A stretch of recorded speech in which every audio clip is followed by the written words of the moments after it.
هحكي لكم على قصة جميلة جدا لسه سمعاها من أمنا إيريني دلوقتي. أمنا إيريني بتحكي عن كان في جابليها، يعني في نفس الدير كان اسمها الأم إيريني الكبيرة. تمام. فبتحكي بتقول إن أمنا إيريني الكبيرة دي كانت أم طيبة جدا، روحانية جدا، هادية جدا، وكانت بتحب أبو سيفين خالص، وكانت نظيفة جدا. تحب مثلا يعني كانوا دايما بعد العيد بيتجمعوا في أوضة كده في الدير، الناس بتتجمع فيها، وكان وقتها العدد بيكون قليل، يعني مثلا من 50 ل100 شخص اللي حاضرين، فيعملوا التمجيد في المزار وبعد كده يروحوا قاعدين في المكان ده. فهي كانت متعودة طول السنة تنظف المكان وتخليه جميل ومرتب وحلو، وتبقى فرشة سجادة جديدة وكراسي جديدة وحاجات نظيفة وحلوة، وتنور الجنديل.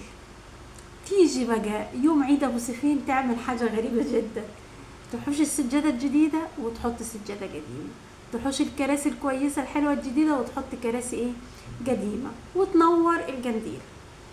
جت بتعمل اللي بتعمله ده في العيد، راح ابو سيفين زعل منها وصعب عليه منها.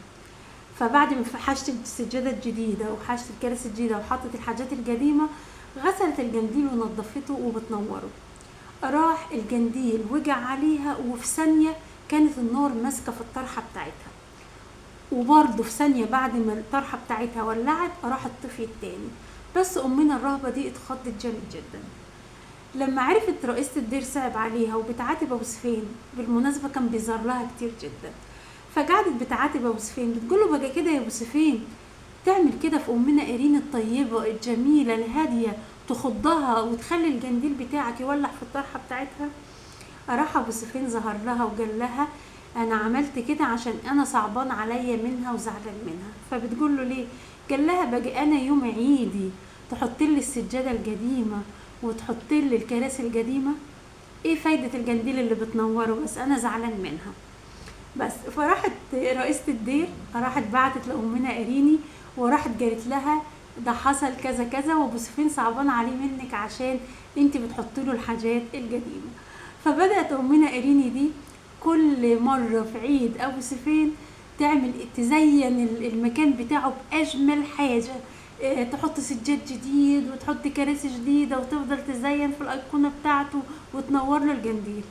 أبو سفين دايما بيحب اللي يكرمه.